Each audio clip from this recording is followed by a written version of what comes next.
Welcome to the Goodwood Show.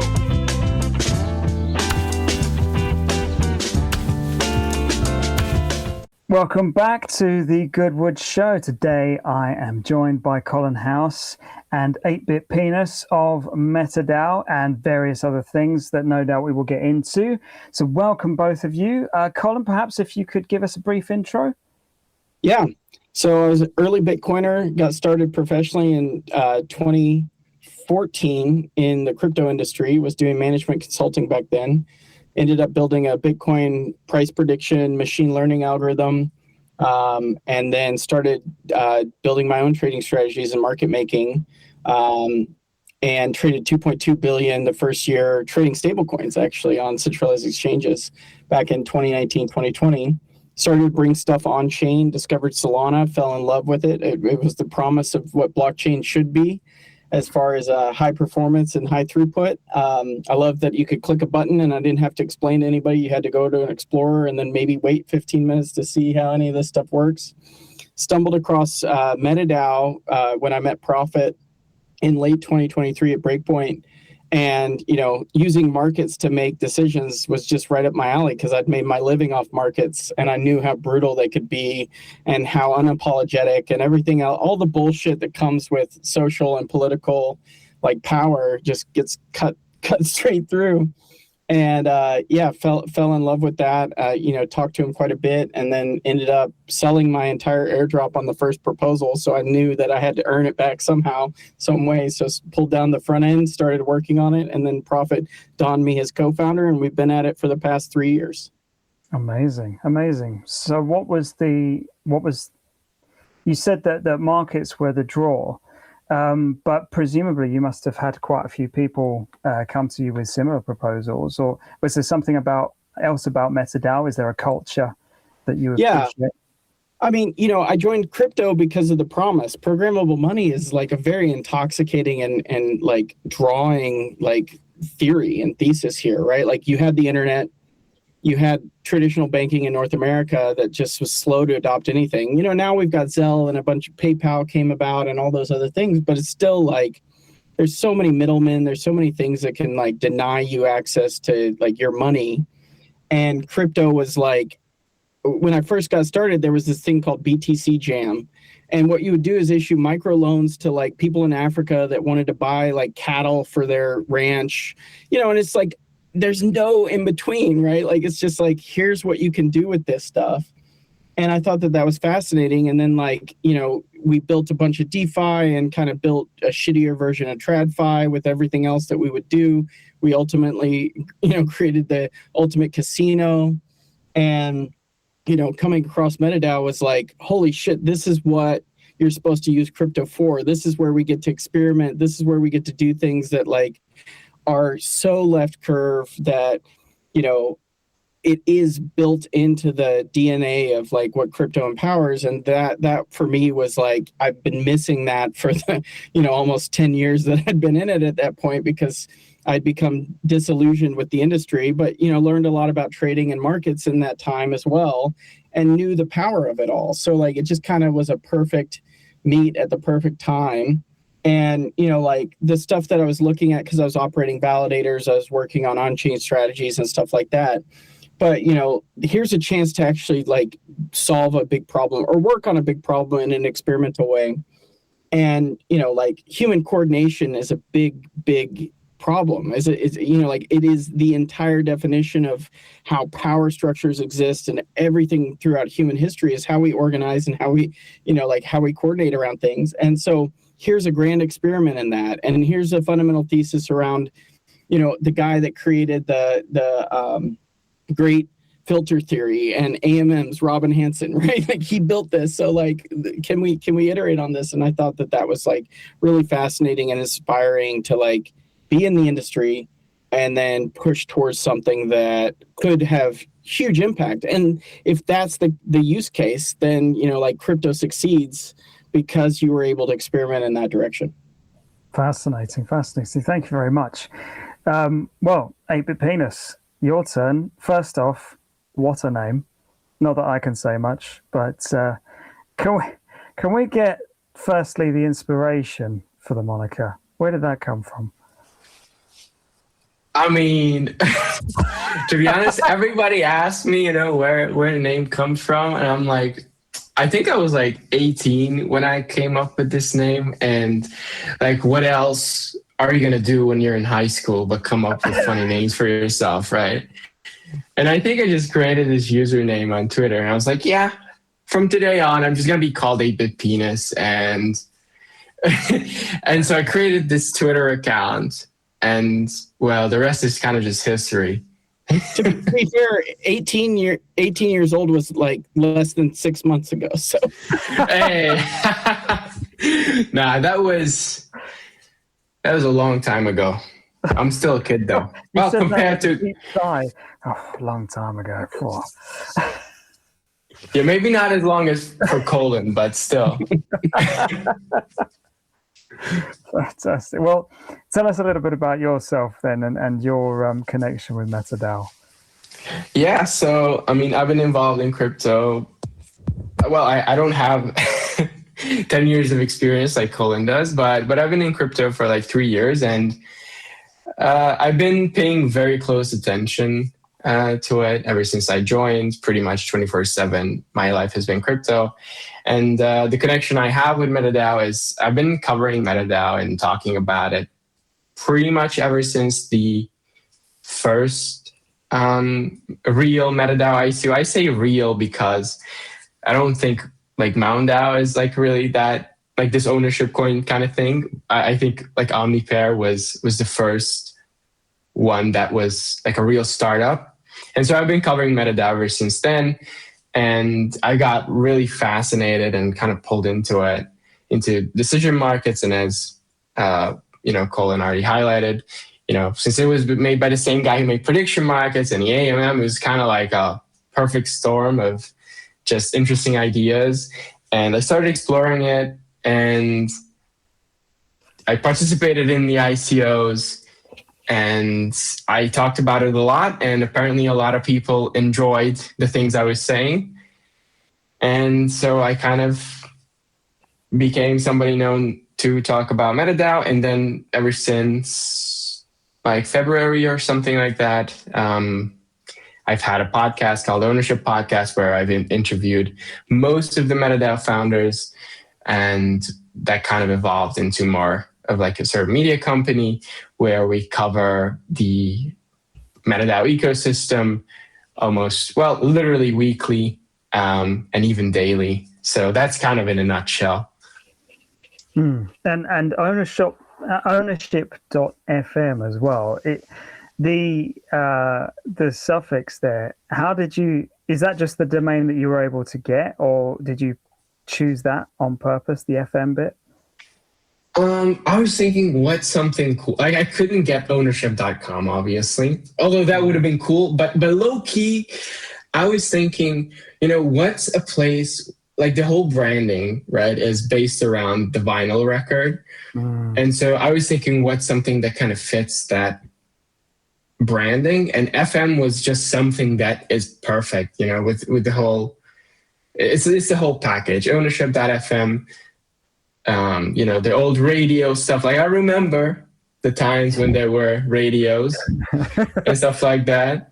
When the internet wasn't as widespread as it is now. Although I was very little, granted, but I still remember listening to like FM radios. Yeah, I'm with you. Yeah. I love the name. All right then. Well, perhaps Kollan, you could give us a high-level view of what it is that MetaDAO is. Yeah. So it's gone through several iterations. I'll explain where we are today, and that's like the highest focal point and what I'd like to get across to people. And we are a fundraising platform that grants businesses and entrepreneurs the opportunity to like go public early and have community be a real focus of what grows and who's rewarded with the success of your business.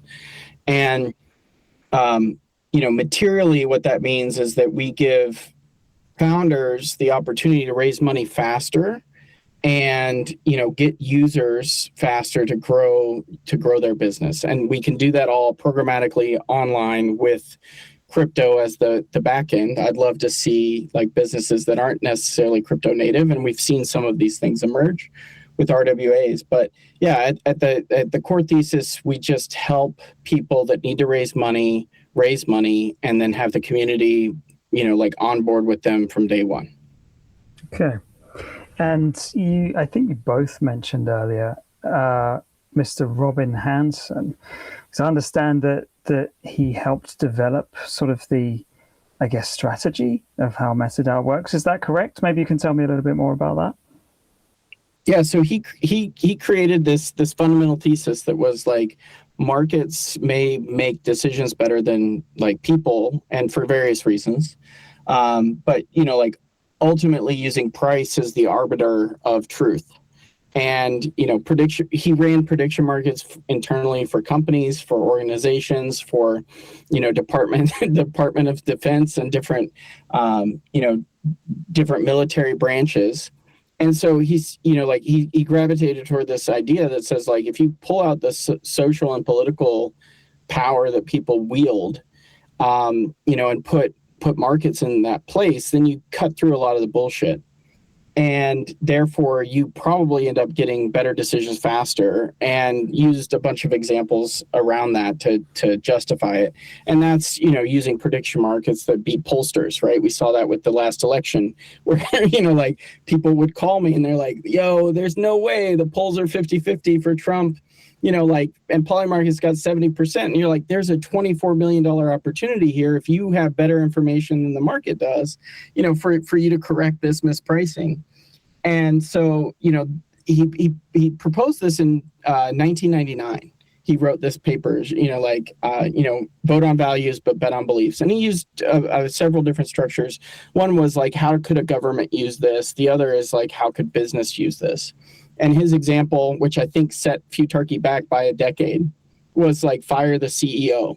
Now, you don't want to use that as your example, even though that's probably the most prescient example that you could do.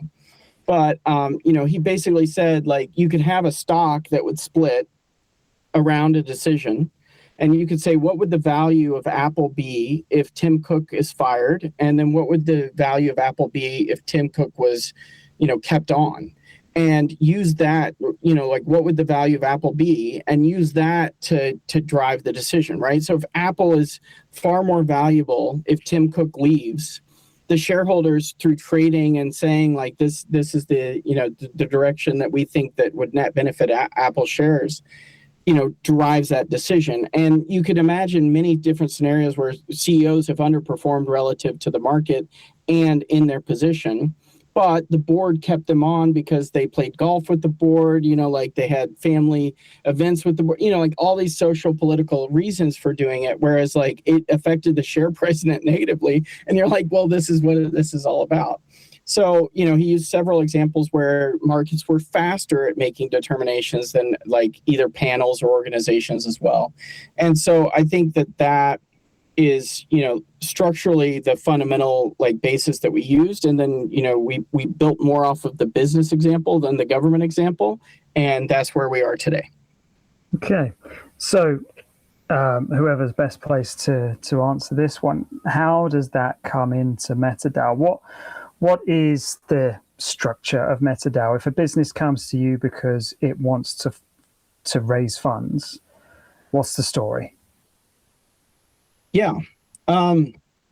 For us, it's like velocity of capital raise, right? Like these companies are public from day one in this case, right? Like TGE happens, and now suddenly you have this like market force that underpins everything that you do.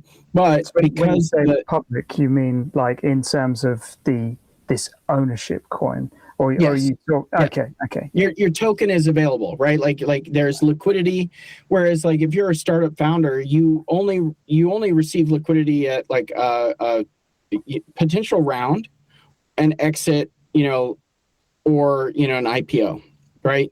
So like on a Series A, you may have the ability to OTC a certain portion of your shares to an investor. When you exit, that's a full acquisition of the equity entity, and then that's when you can get rewarded. You can think Instagram with Facebook in that case. Or you have an IPO, right? SpaceX IPO, Anthropic IPO are coming up. Those are the times that, like, as a founder, that you receive liquidity, right? That you receive money for, like the opportunity cost that you sacrificed. And here, though, like you have this traded token from day one, so liquidity exists. Now, we don't let the founders receive immediate liquidity, just like other tokens may have a vest or other things. We tend to focus on the underlying performance of the token. But yeah, like that ultimately is like how this is structured.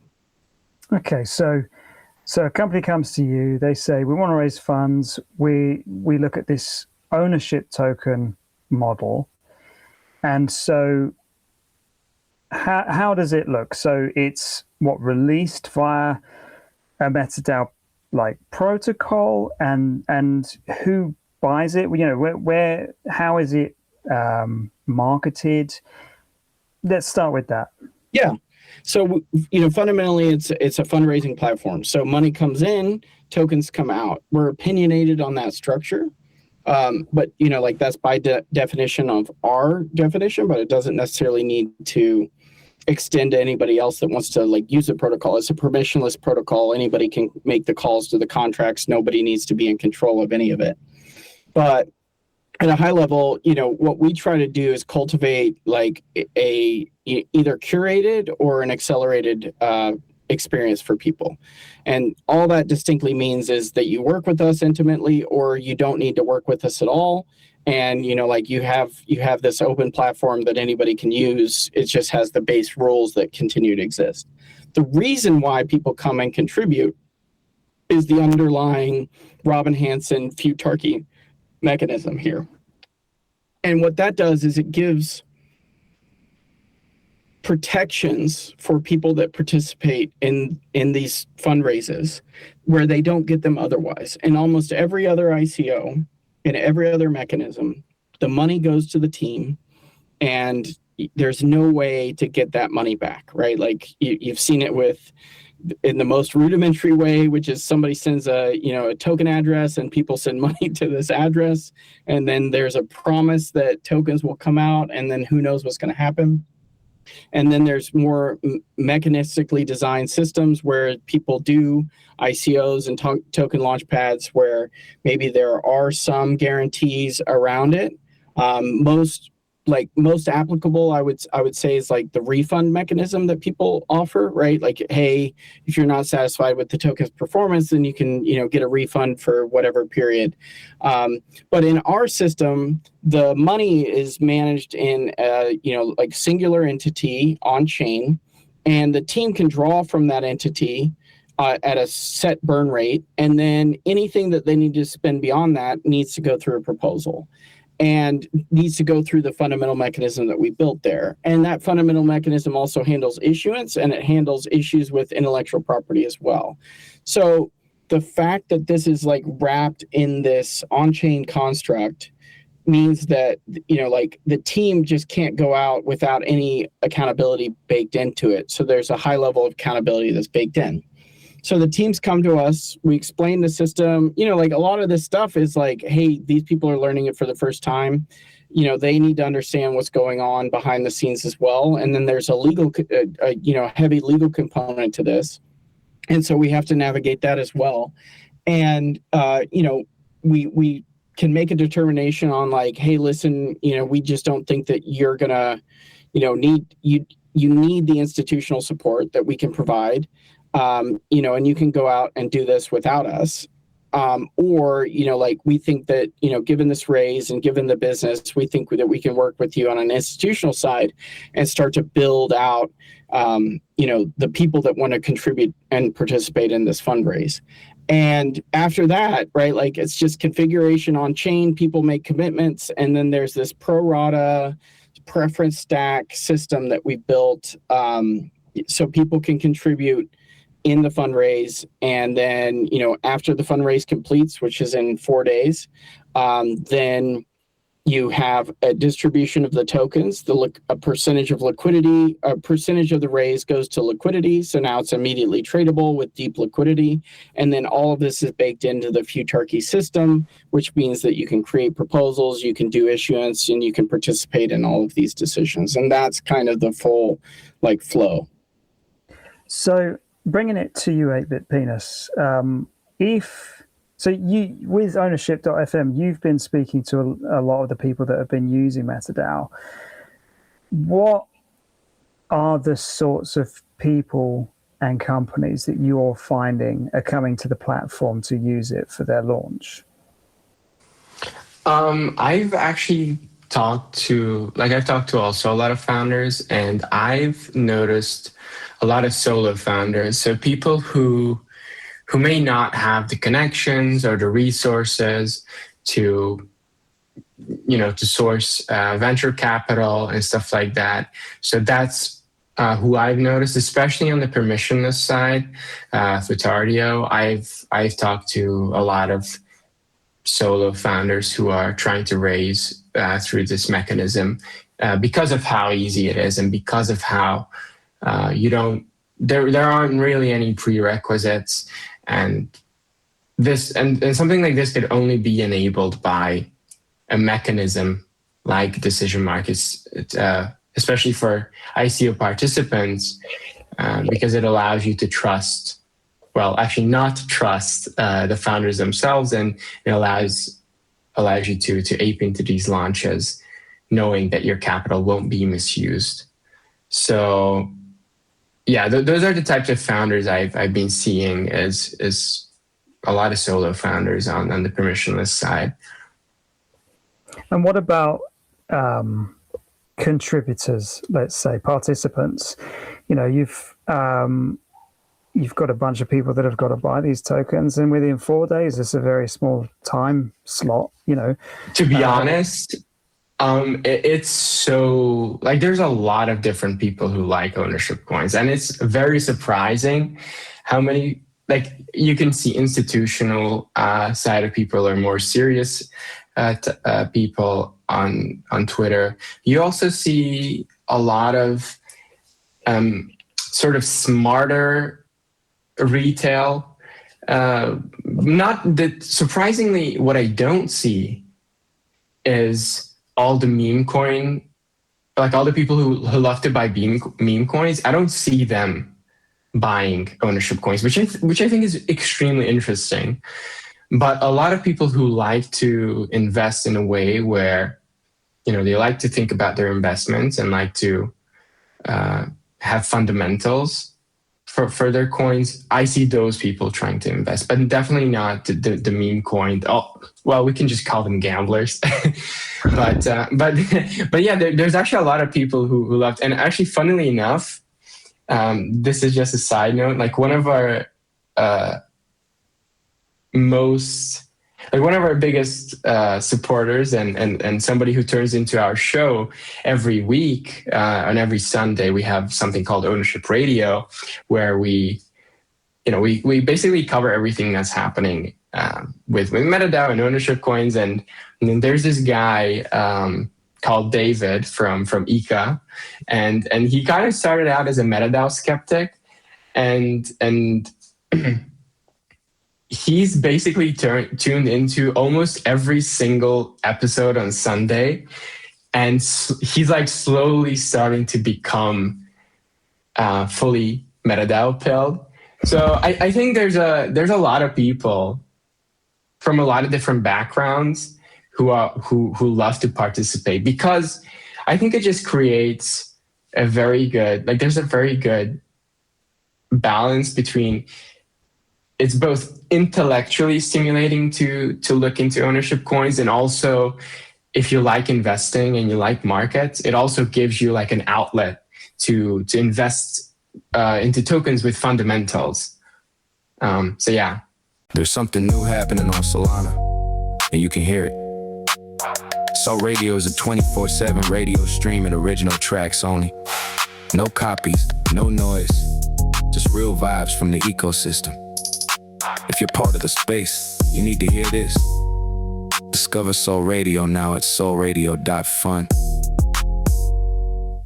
Perhaps, Colin, coming back to you, I saw on the website that MetaDAO's protocol really, or mechanics, help to avoid snipers. So, of course, one of the things we've seen a lot of in the crypto world is a token is launched, and almost as soon as it is, somebody buys everything and then sells everything in what looks like an instant. And makes a ton of money, runs away, and the project dies in no time at all. Sometimes it's done on purpose by the project, and sometimes it's just an unfortunate incident that kills legitimate projects. So how does MetaDAO get around this? Has this got anything to do with the mintable token principle? Like there's a lot of dynamics that go into that, but like fundamentally, because it's a 4-day raise and it's pro-rata, there's no incentive to like participate early. Now on the like MetaDAO permissionless side, accelerated side, we're opinionated on that. We've tried to create this balance where early contributors have some sort of scaling associated with them up until a point. Because you're trying to thread this needle, right? Like, because you can do first come, first serve, which then facilitates snipers, which then controls supply. And then the people that believe in the project ultimately don't get to participate into it. We've seen this with a number of like tokens that exist. There's ways to like balance and account for that. There's like entire systems that the NFT ecosystem pioneered, right? With all of this stuff. So, for us, it's more about the 4-day raise that like, hey, listen, anybody that wants to get in can get in. It's proportional to the amount of capital that you put in. And then on the permissions side, we've tried to at least skew it a little bit more in favor of people that have done their research, believe in, the project or protocol, and then like have contributed meaningful capital before it reaches its threshold. And so we shift the distribution curve instead of towards the end where people start to put in, tens of millions of dollars or millions of dollars to try to get their allocation. We kind of just shift that distribution earlier for people. And we think that there's like a happy medium there. There's obviously other things we can do. We can give people scores. We can allocate, allow teams to make allocations like, like other platforms do, which the team gets to pick all the addresses that they want to, allocate to. There's other ways and other mechanisms that people have built, which is like, sealed bid auctions and other things. At the end of the day, everybody gets the same price with us. There's no like different curves or different tiers, and everybody gets a chance to participate. And we think that that's probably the most fair. And maybe we add some algorithms on top of that to help, like incentivize. Because one thing for a founder, with a pro rata, people are incentivized to wait till the end, right? Like then they can measure their contributions relative to everybody else because it's about to end.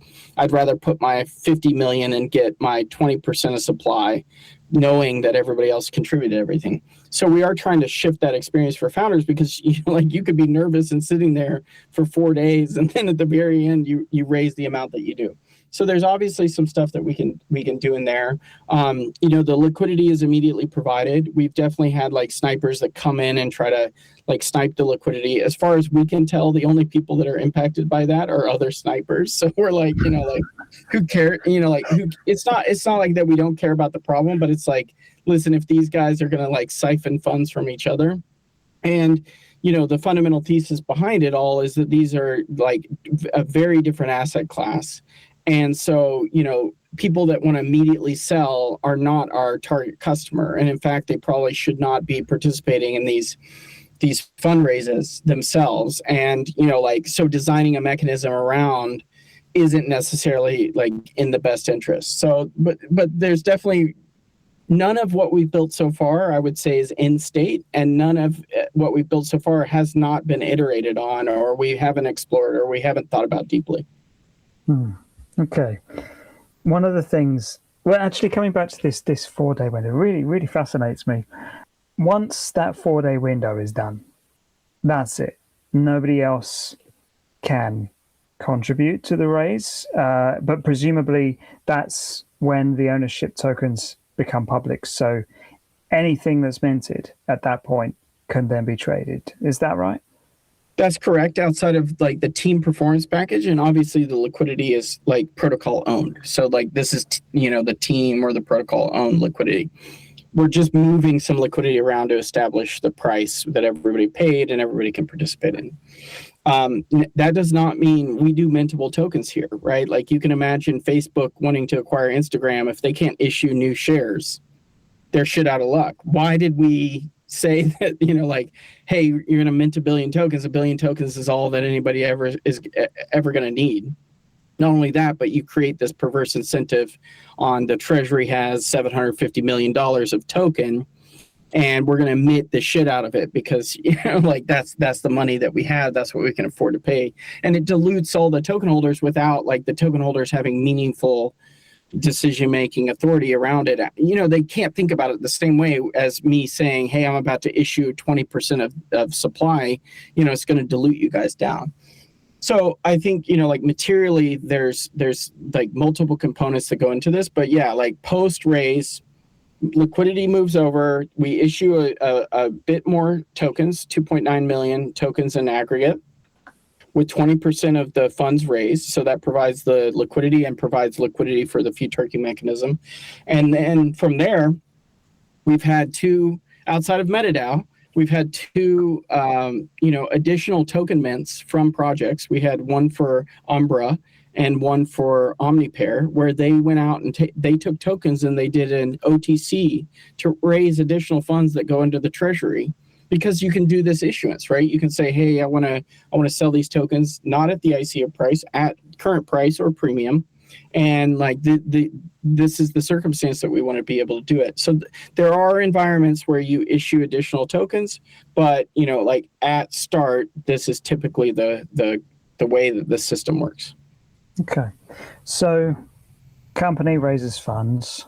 Company does its thing. Everybody's very excited about what it's doing, keeps going for a while, needs to make a big decision. This is where the market decision comes into play, I'm assuming. So I saw on the website that you have this proposal system that uses staking.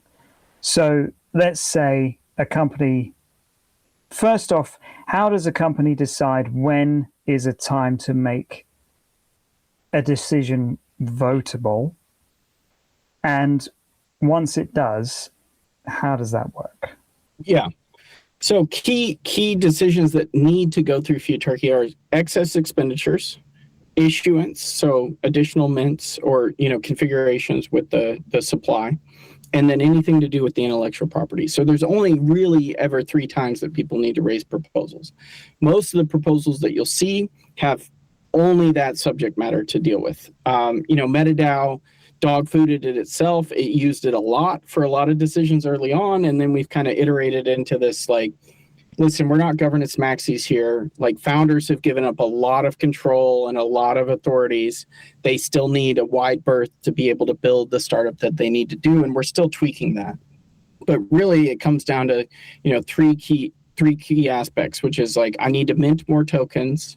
I need to spend more money than what is allocated to me, or, like in an exit, or like a public offering outside of the current existing intellectual property, it would have to go through the decision markets. So that's pretty much the key areas that we believe are the only times you should ever interface with decision markets. That sounds quite similar to me from my knowledge of company law, at least in England. It's essentially the job that the shareholder has, where you're allowing the CEO to just kind of get on with it because that's what they're there for. And then when it comes to certain decisions, however the company has been incorporated, it will have a set of rules, which mean that if this certain thing is going to be considered, you need certain other people to consider it. And I can see a lot from from the way you're talking and from the website as well, that there seems to be this real backing of, let's say, a knowledge and I guess a belief in the legal system, I'm going to assume, of the US for MetaDAO. Might be wrong there. But how much are you bringing from sort of the existing company laws, financial laws, to help MetaDAO establish itself? Yeah. I mean, at the highest level, it's contract law, right?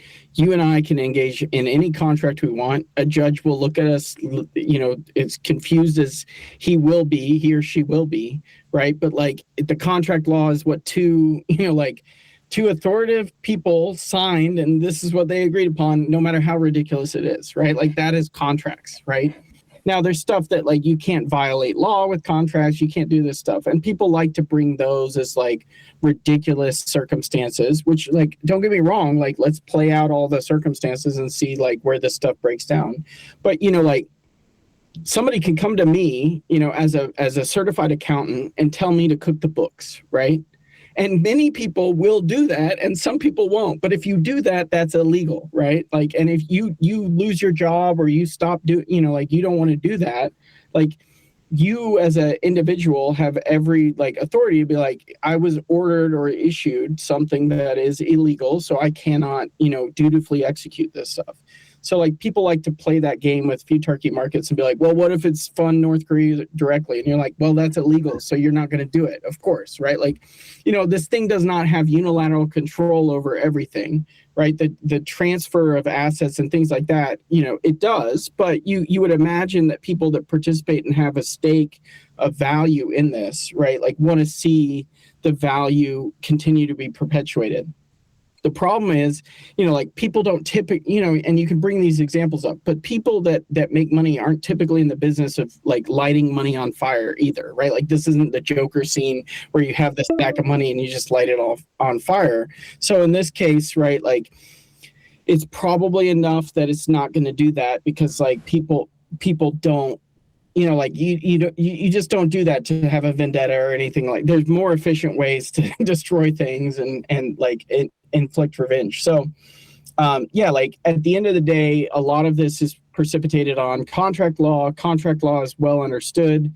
The decision markets are how you're going to make these decisions under advisement, but it doesn't, like none of this stuff is like mandated to say you're told to do something illegal, so you do something illegal, right? Like you can't use that as an excuse as an individual. So yeah, like at the end of the day, it's fairly straightforward and simple under those terms. And because that is the mechanism, right, you don't have this like complex shareholder representation thing. You just say fundamentally these markets and the way that these market works happen to entangle the people that have the token and participate through the trading activity. But you and I could, instead of decision markets, could have stubbed in a magic 8-ball that you and I are going to shake, and whatever comes out is that. The judge may look at us like, what the hell were you guys thinking? But like, it's in contract. We both signed it. That's, like, did you sign this? Yes. Did you agree that this is the way that things were going to work? Yes. Okay. Why, why did you do that? But yeah, So who are the contracting parties then? I mean, the people who are buying these tokens, who are contributing to the raise, are they contracting with the project or are they contracting with MetaDAO? Is there like a tri-party agreement there? Yeah. So the way that we've structured it legally in most cases is the Futarchy mechanism exists, right? So MetaDAO is like part and parcel with this, right? The decision markets, the way that this mechanism works is like how it's dictated. In the case of intellectual property, depending on the scenario and situation, that will reside with an entity that respects the decision-making authority of the decision markets itself. So in some cases, we have Panamanian entities, we have Marshall Islands entities, and then we have our Cayman SP entities. So the intellectual property either resides with that entity or it resides with the parent entity for certain circumstances. So at a high level, it can be encumbered, like by the mechanism, or, like it resides with an entity that respects the mechanism under contract law. So, like here's the operating agreement, here's what we've all agreed to, and here's how we're participating. The token holders have only through the decision market mechanism have an emergent property that looks a lot like an ownership stake, right? Because like the fact that you need to use this mechanism to make any, discrete decisions around intellectual property or, finances, looks a lot like a shareholder's representation, proportional representation, but it's not explicit. Now, you can create a proposal that is explicit and says, hey, we're going to issue dividends per token on a pro-rata basis. Well, now you've probably created a security, but up until that point, you don't, right? Like it's kind of this blank slate that exists, and it creates and affords all the opportunity, but it's not necessarily what it isn't until what it is. Amazing. Perhaps we should, because I could get carried away with the legal talk for a little while, given my background. So perhaps I'd like to bring it back to the ownership show, if I could. 8-bit, what would you say are some of the best shows that you've run? Who are some of the best guests that you've had on them? Some of the most, I guess, fascinating projects that have been involved with MetaDAO? Oh, I'm about to take sides. Oh, shit. To be honest, I think one of the best conversations overall was Loyal. So Chris from Loyal, like he's a really good speaker. And just talking to him is very fun. Sometimes it felt like he was kind of just he was just talking. But he's a great speaker, so that was really good. I always have a fun time when speaking to Chris, so that's very memorable to me. And also, just on the content side, I mean, Crew, the Umbra episode we did, was also really great. Crew is a really I've met him in person, and he's always like a shining bright light to talk to. He's a very wonderful person. And so the podcast was really great. So I think those are the two ones that I would really highlight on the podcast. Those are the two ones that I would really say were really good. But just overall, in terms of products, because I guess you kind of asked about that as well, and like which ownership coin product I enjoy most. I enjoy OmniPair a lot because of, like, I genuinely think it's a great innovation in DeFi and Umbra as well, and Avicii. Like I use Avicii's card quite a lot, almost every week, every day. What can you tell us about OmniPair? What can I tell you about OmniPair? Well, you should listen to the episode. Fair play. The OmniPair is really interesting because they're basically trying to solve the long tail problem for assets, because you don't really have leverage on long tail assets in crypto, and they're kind of trying to solve that by using permissionless lending pools and creating like your own market.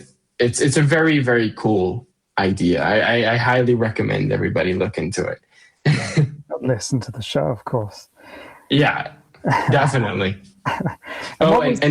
And one more thing, like the upcoming show that we're going to have 2 days from now. I don't know when this is going to be released, but in June 4th, is going to be the next ownership forum, which will be, I would say it's the most exciting show so far for me, because we're going to have on Kollan, we're going to have on DBA, we're going to have on Thea, we're going to have on Navora, and we're going to be co-streaming with Blockmates. And it's basically going to cover the institutional side of MetaDAO and ownership coins, and how, liquid funds and VCs look at ownership coins. So from a little bit more of an institutional angle. So to be honest, that's going to be the thing that I'm most excited about. And it hasn't even happened yet. Nice. Can you tell me a little bit about your journey into Solana? I've heard, obviously, Kollan earlier talk about how it just basically made complete sense, because why wouldn't it? So what about you? My journey into Solana. Well, that's a funny one. I've been kind of exposed to crypto ever since I was a kid. Like, I think, yeah, my dad was talking about crypto when I was like very small.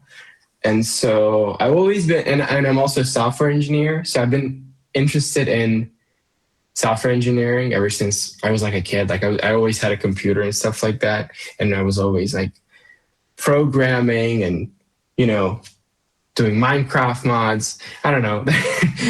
That's just a side note. But yeah. And so when I first started working at a job and I started having some money, I started saving up.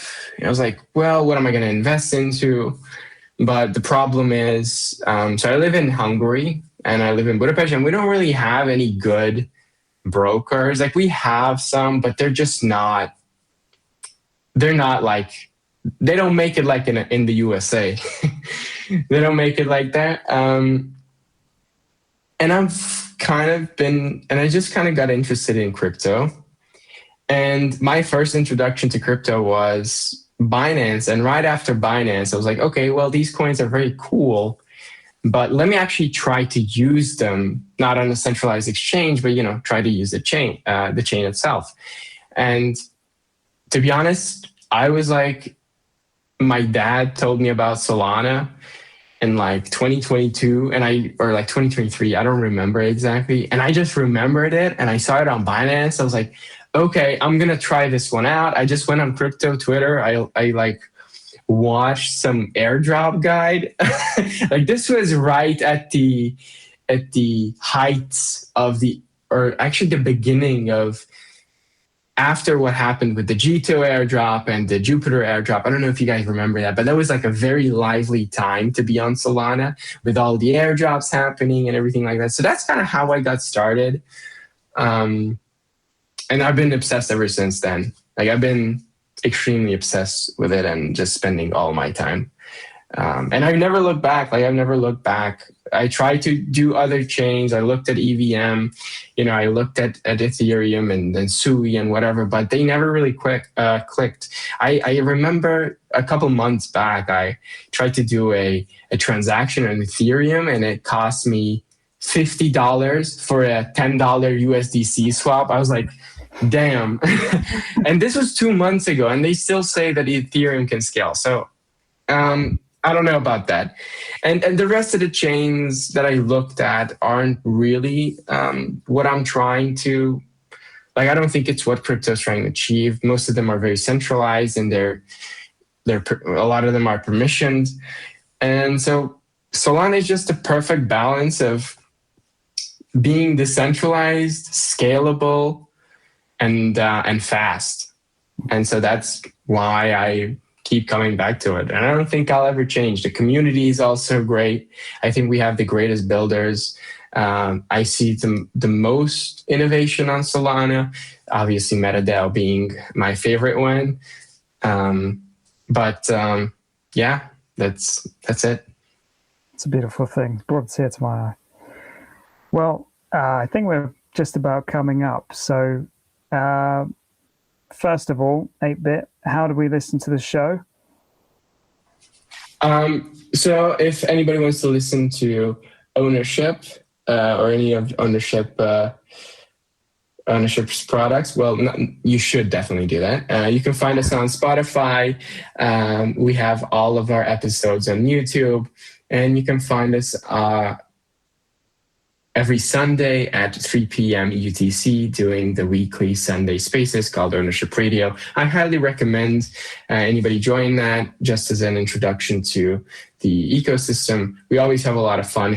We always try to bring some interesting guests. So yeah, TLDR, find us on YouTube, Spotify, and Twitter at Ownership FM everywhere. Thank you. And Colin, apart from MetaDAO, is there anything else we should be looking out for that you're involved with at the moment? No, I mean, this is my blood, sweat, and tears. This is my day-to-day. This is my, 3 a.m. to 1 a.m., mission and purpose at this point in time. But yeah, like if you're a founder or you're somebody that's like crypto aligned, I'm happy to talk to you about anything. I'm happy to talk to investors that want to learn about the asset class that we've constructed here, and happy to bridge people within the ecosystem. I've only been able to get to where I am today because of the, gracious time that people have dedicated to me. And I'd love to pay that forward for anybody else that's, like trying to get into the ecosystem and needs some advice or some guidance. I love that message. Well, I have to say, it's been an absolute pleasure talking to you both. Super fascinating projects, and both wonderful people to speak to. So I wish you all the best. Thank you. Thank you, man. Thank you. Thanks for having me on, man. Chop, chop, the wood we carry. Chop, chop, never meant to bury. Fire runs through the grain. Nothing lost, nothing to claim. Chop, chop, keep it moving. Chop, chop, always flowing around the night. Voices arise in the dark, truth survives.